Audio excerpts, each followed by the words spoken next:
Hello friends, नमस्कार, प्रणाम, जय हिंद, जय भारत। आप सबका Gurukul brilliant math analysis YouTube channel में बहुत बहुत स्वागत है। आशा करता हूं आप सब अच्छे होंगे और आप लोग की पढ़ाई बहुत ही जोरों शोरों से चल रही है। अभी फिलहाल में बहुत सारे फॉर्म निकले हुए हैं गवर्नमेंट एग्जाम के, तो आप लोग उस फॉर्म को भरिए, अपने चांस को जो अटेम्प्ट है उसको खोइए मत और तैयारी कंटिन्यू रखिए, प्रैक्टिस करते रहिए। चलिए, हम टाइम को बर्बाद नहीं करते हैं और आते हैं पॉइंट पे। आज हम जो पढ़ने वाले हैं वो है exponent of prime number p in factorial n। मैं बहुत ही संक्षिप्त में और बहुत ही सरल तरीके से इसको समझाने की कोशिश करूंगा, तो वीडियो में लास्ट तक बने रहें, क्योंकि जैसे जैसे हम लोग आगे बढ़ेंगे इंटरेस्टिंग होता जाएगा वीडियो। देखिए, क्वेश्चन क्या बोलता है, exponent of prime number p। p क्या है? प्राइम नंबर है, मतलब प्राइम नंबर मतलब अभाज्य संख्या। ठीक है, तो ये बोल रहा है exponent of prime number p in factorial n। Okay, मतलब फैक्टोरियल n में प्राइम नंबर p का एक्सपोनेंट निकालना है यहाँ पे। ठीक है, और इसको लिखना है तो हम इस तरीके से लिखेंगे। इसके लिखने का जो ढंग होगा वो ये यहाँ पे लिखा हुआ है आप लोग को। ठीक है, exponent of p factorial n। जो आप यहाँ पे प्राइम नंबर देख रहे हैं वो क्या होगा? इंटीजर।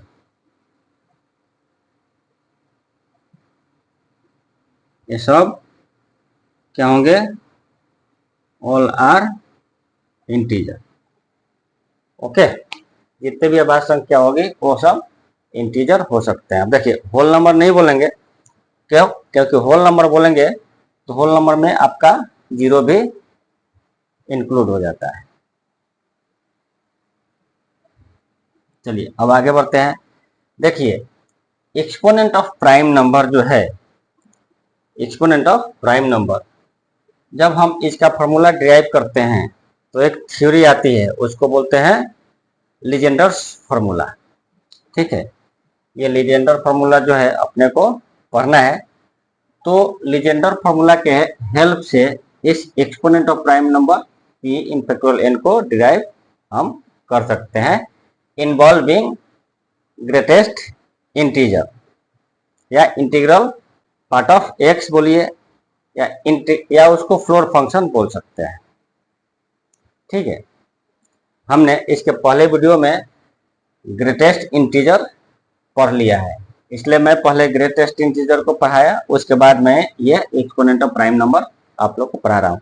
क्यों? क्योंकि यदि पहले मैं ये पढ़ा देता और ग्रेटेस्ट इंटीजर नहीं पढ़ाया होता तो बहुत सारे स्टूडेंट कंफ्यूजन में आते, उनको बहुत कंफ्यूजन होता है। इसलिए हमने पहले ग्रेटेस्ट इंटीजर के बारे में पढ़ा और उसके बाद हम इस एक्सपोनेंट ऑफ प्राइम नंबर के बारे में पढ़ रहे हैं। तो देखिए, जब भी हम इसको डिराइव करेंगे तो वहां पे लीजेंडर फॉर्मूला का हेल्प लेंगे। ओके, और ग्रेटेस्ट इंटीजर का भी टर्म उसमें इन्वॉल्व रहेगा। यानी कहने का मतलब ये हुआ, लीजेंडर फार्मूला का जो थ्योरी है या उसका डेरिवेशन है वो ग्रेटेस्ट इंटीजर के हेल्प से किया गया है। तो देखिए, लीजेंडर फार्मूला यहाँ पे है क्या? लीजेंडर फार्मूला के हिसाब से exponent of p in factorial n क्या हो जाएगा? Greatest integer n by p plus greatest integer n by p square plus greatest integer n by p cube plus. ठीक है, यहाँ पे एक कंफ्यूजन आप लोग को हो सकता है, वो बहुत ही छोटा सा कंफ्यूजन है जो ग्रेटेस्ट इंटीजर मैंने पढ़ाया था, तो एक व्यूअर ने वहां पे मेरे से सवाल किया था। ठीक है, इस ब्रैकेट के बारे में। ओके, तो देखिए, कभी भी सिंगल डिजिट जो है, सिंगल डिजिट के लिए ब्रैकेट का यूज नहीं किया जाता है। ओके, ब्रैकेट जो है कभी भी सिंगल डिजिट के लिए यूज नहीं किया जाता है। लेकिन यदि कोई ब्रैकेट है, ओके, या आपको यहाँ पे स्क्वायर ब्रैकेट दिख रहा है, ये स्क्वायर ब्रैकेट हो या आपका कर्ली ब्रैकेट हो, यदि आपको ये सिंगल डिजिट में दिख रहा है, इसका मतलब ये है कि ये कोई ना कोई फंक्शन है, ये सिंगल डिजिट के लिए यूज सिंपल नहीं किया गया है। ठीक है, तो यहाँ पे जो ब्रैकेट दिख रहा है ग्रेटेस्ट इंटीजर का स्क्वायर ब्रैकेट, वो जो है ग्रेटेस्ट इंटीजर का सिंबल है। ये जो ब्रैकेट है किसका सिंबल है? ग्रेटेस्ट इंटीजर का।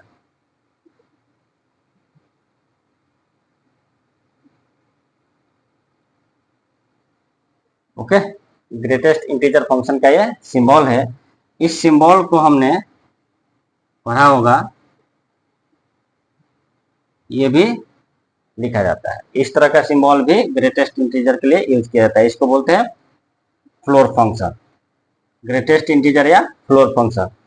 Ceiling function, floor function. Ceiling function जो है, आपने सीलिंग फैन के बारे में सुना होगा। सीलिंग फैन हमेशा क्या होता है? हेड के ऊपर लगा रहता है, और फर्स्ट फ्लोर सेकंड फ्लोर हमेशा आप लोग यूज करते हैं। तो फ्लोर मतलब आप लोग अच्छे से समझते हैं। तो यदि इस टाइप का है ये फ्लोर फंक्शन, इसको उल्टा कर दिया जाए तो सीलिंग फंक्शन। यहाँ तक कंप्लीट हो गया।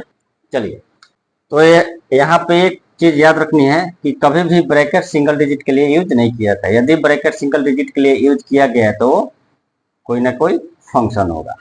ठीक है, चलिए आगे बढ़ते हैं। ये जो फॉर्मूला है ये तो लीजेंडर फॉर्मूला का डेरिवेशन है। अब इसमें आप देख रहे होंगे greatest integer n by P, N by P square, N by P cube ऐसा दिया हुआ है। तो इसका एक लिमिटेशन है, ये कब तक जाएगा? जब तक ग्रेटेस्ट इंटीजर की वैल्यू 0 न हो जाए। जहाँ पे इस ग्रेटेस्ट इंटीजर की वैल्यू 0 होगा वहां पे हम स्टॉप कर जाएंगे, रुक जाएंगे, उसके आगे हम नहीं बढ़ेंगे। अब देखिए इनका मतलब क्या होता है। Greatest integer n by P का मतलब हुआ count the number of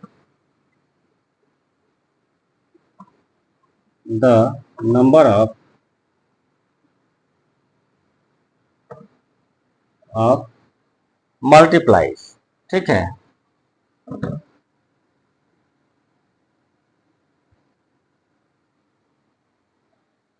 okay, count the number of multiples और यहाँ पे क्या है? p है। यहाँ पे क्या है? p है। तो p के मल्टीपल को के नंबर जो है उनको काउंट करेगा। जैसे p, 2p, 3p ऐसा। ठीक है, उसी प्रकार पी स्क्वायर जो है तो हो जाएगा count the number of multiple of P square. P Q है तो count the number of multiple of P Q, ऐसा हो जाएगा। अब देखिए ये सारे टर्म जो हैं काई में है?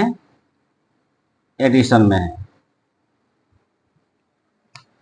पूरे का पूरा टर्म एडिशन में है। इसका मतलब ये हुआ कि ये एडिशन जो है आपको क्या देगा? ये जो है आपका टोटल एक्सपोनेंट देगा।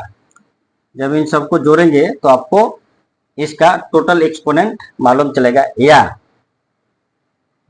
Highest power of P. P क्या है?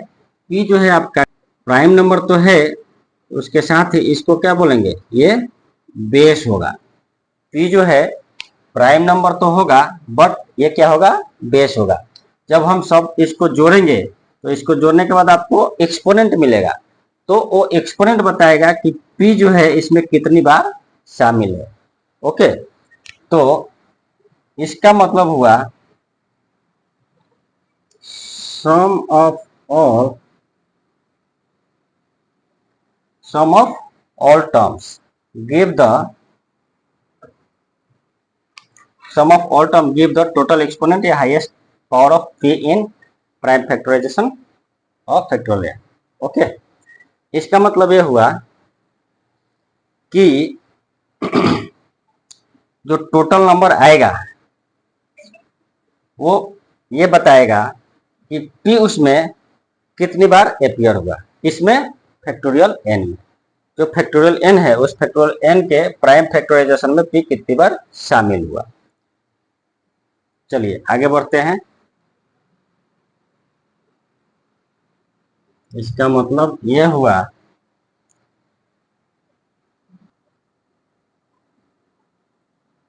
Total number of times he appear in prime factorization of factorial n। Factorial n के प्राइम फैक्टराइजेशन में p जो है कितना टाइम अपीयर हुआ वो ये सम जो है डिराइव करता है। इन सबको जब जोड़ते हैं तो जोड़ने पे जो आपका रिजल्ट आएगा वो बताएगा कि p जो है कितने बार अपीयर है। चलिए आशा करता हूँ यहाँ तक आप सबको समझ में आ गया होगा। तो इसमें आगे बढ़ते हैं और थोड़ा एग्जाम्पल से इसको समझ लेते हैं। ये तो अपना थ्योरी रहा, एग्जाम्पल थोड़ा देख लेते हैं।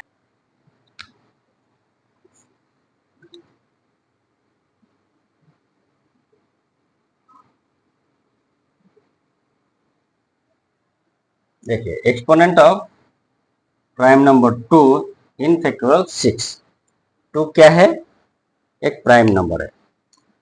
तो इसमें 2 का जो है एक्सपोनेंट हमको निकालना है, किसमें? एक्स फैक्टोरियल 6 में। इसका मतलब ये हुआ कि फैक्टोरियल 6 में 2 का हाईएस्ट पावर क्या होगा, तो ये हमको निकालना है। ठीक, अब चलिए हम किससे निकालेंगे? लीजेंडर फॉर्मूला से। जब हम ये फॉर्मूला का यूज करेंगे तो हो जाएगा 6/2 प्लस 6/2 स्क्वायर प्लस 6/2 क्यूब। अब देखिए यहाँ आपका न्यूमरेटर में 6 है, डिनोमिनेटर में 8 आ गया, तो यहाँ पे वैल्यू क्या हो जाएगा? 0 पॉइंट समथिंग। 0 पॉइंट समथिंग आएगा तो यहाँ पे स्टॉप कर देंगे, ये आगे नहीं बढ़ेगा। चलिए अब यहाँ तक तो क्लियर हो गया। अब इसकी वैल्यू हम निकालेंगे। हमने पहले ही ग्रेटेस्ट इंटीजर पढ़ लिया है, तो इसकी वैल्यू को हमको निकालने में ज़्यादा तकलीफ नहीं होने वाली है। ये जो है 1.5 आएगा और ये 0.75 आपका आएगा। अब देखिए हम ग्रेटेस्ट इंटीजर का डिफिनीशन याद करें, उसमें बोला गया था कि ग्रेटेस्ट इंटीजर की वैल्यू जो है या तो x होगा या तो x से छोटा होगा। x कब होगा? जब ये या तो इंटीजर होगा या तो होल नंबर होगा, डेसिमल नंबर नहीं होगा। तो 3 क्या है? एक इंटीजर है, तो ग्रेटेस्ट इंटीजर की वैल्यू इस x के बराबर यानी 3 के बराबर हो जाएगा। यहाँ पे 1.5 क्या है? Decimal number. डिफिनीशन आप इसका देखेंगे तो बोला गया है कि जब आप डेसिमल नंबर होगा, x की वैल्यू जो है डेसिमल नंबर होगी, तो वहाँ पे ग्रेटेस्ट इंटीजर का वैल्यू जो है ये इससे छोटा हो जाता है। तो यहाँ पे ग्रेटेस्ट इंटीजर की वैल्यू क्या हो जाएगा? 1 हो जाएगा। इसका मतलब ये हुआ कि ग्रेटेस्ट इंटीजर ये जो है लेस देन x हो जाएगा, यानी 1.5 नहीं ऊपर के 1 हो जाएगा। उसी प्रकार ये क्या हो जाएगा? 0। तो टोटल वैल्यू क्या मिलने वाली है आपको? 4 मतलब यहाँ पे 2 का एक्सपोनेंट क्या हो गया? 4 हो गया। ये क्या है? एक्सपोनेंट किसका? 2 का।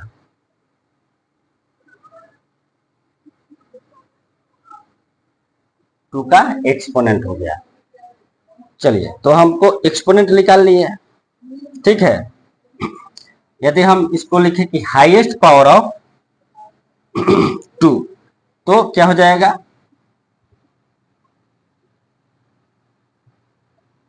2 इन फैक्टोरियल 6, क्या हो जाएगा, 2 to the power 4। आशा करता हूं ये कंसेप्ट आप लोग को बहुत अच्छा लगा होगा, बहुत मजा आया होगा। बहुत ही इंटरेस्टिंग और अच्छा चैप्टर है और बहुत ही इंपॉर्टेंट है। तो इस वीडियो को ज़्यादा से ज़्यादा शेयर करें, लाइक करें और चैनल को सब्सक्राइब करें। आप लोग लाइक और शेयर करते हैं तो बहुत अच्छा लगता है, मोटिवेशन मिलता है। तो ज़्यादा से ज़्यादा शेयर करें, शेयर रुकना नहीं चाहिए दोस्तों। अगले वीडियो में हम लोग मिलेंगे एक अलग और नए कंसेप्ट के साथ में। तब तक के लिए धन्यवाद।